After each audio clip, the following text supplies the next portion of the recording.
matutong magpahinga kung pagod ka na.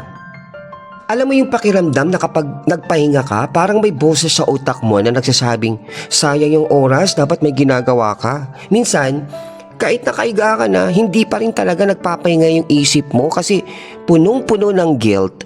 Parang may mali sa paghinga, sa pag-stop, sa pagtigil sandali. Pero ang totoo, hindi tamad ang taong nagpapahinga. Pagod lang, at kung pagod ka, may karapatan kang huminga.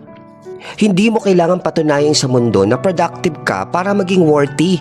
Hindi mo kailangang ubusin ang sarili mo bago mo sabihin sapat na ang ginawa mo.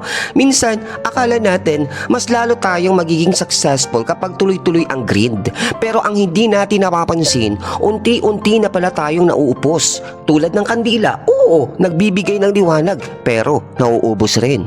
Kaya kung nararamdaman mong pagod ka, huwag mong sabihin sayang yung oras. Sabihin mo, ito yung oras para makabawi ako. Your body and mind need rest not because you're weak, but because you've been strong for too long.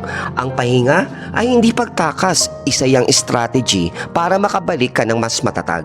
Isipin mo ito, yung cellphone mo nga kapag 1% na lang, hindi mo naman pipilitin, di ba? China-charge mo muna bago mo ulit gamitin. Pero bakit kapag sarili mo na, pilit pa rin kahit drained na drained ka? Ang tunay na disiplina ay hindi lang tungkol sa sipag, kundi pati sa pag-alam kung kailan ka dapat huminto.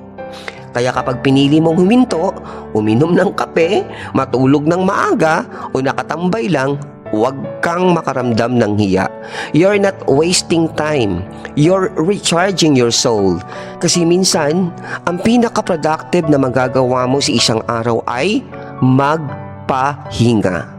At kapag nagising ka kinabukasan, mararamdaman mo yung gaan. Yung tipong biglang malinaw ulit lahat. Dahil minsan, ang kailangan mo lang talaga ay isang simpleng pahinga, hindi para tumakas, kundi para bumalik na may bagong lakas.